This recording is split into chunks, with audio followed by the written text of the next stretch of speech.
Niente shopping oggi allo Champ di Mestre. I lavoratori dell'ipermercato sono in sciopero e manifestano davanti all'ingresso come altri colleghi di altre zone d'Italia, alcuni dei quali in presidio davanti al Ministero dello Sviluppo Economico.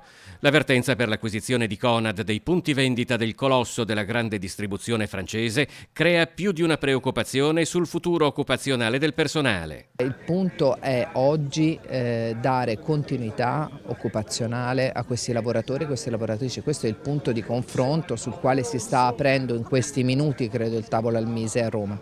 Quanti posti di lavoro sono in ballo? 18.000. Qui a Venezia? Qui a Venezia credo siano 250, però tenete conto che ci sono, oltre ai diretti, c'è anche tutto l'indotto, cioè i servizi alla logistica, pulizie, vigilanza, quindi stiamo parlando di un contesto che è, diciamo così, piuttosto largo. La presenza a Mestre della vice segretaria nazionale del sindacato guidato da Maurizio Landini dà un'idea della portata nazionale di una vicenda amplissima che non si gioca solo a Mestre, dove peraltro sono in ballo ben 250 posti di lavoro più 500 di indotto, una vicenda che al momento appare contraddistinta dall'incertezza. Non si sa nulla, la forte preoccupazione è che Conad non è venuto qua a informare, dite state tranquilli.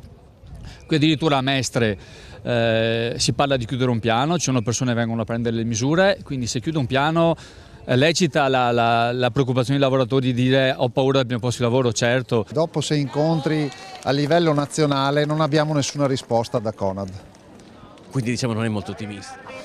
Non sono ottimista, però dobbiamo far sì che da oggi che iniziamo questo periodo di lotta, chiamiamolo così, noi dobbiamo far sentire la nostra voce. A livello nazionale abbiamo sentito che hanno aderito tutti i lavoratori di Auchan e Conad e quindi speriamo che questa mattina al Mise ci diano qualche risposta almeno sull'accordo quadro. Accanto ai lavoratori si è mobilitata gran parte del mondo politico locale, in campo anche il Comune di Venezia. Per noi è impensabile che 250 lavoratori non abbiano la garanzia di un lavoro e dei livelli occupazionali precedenti e anche salariali.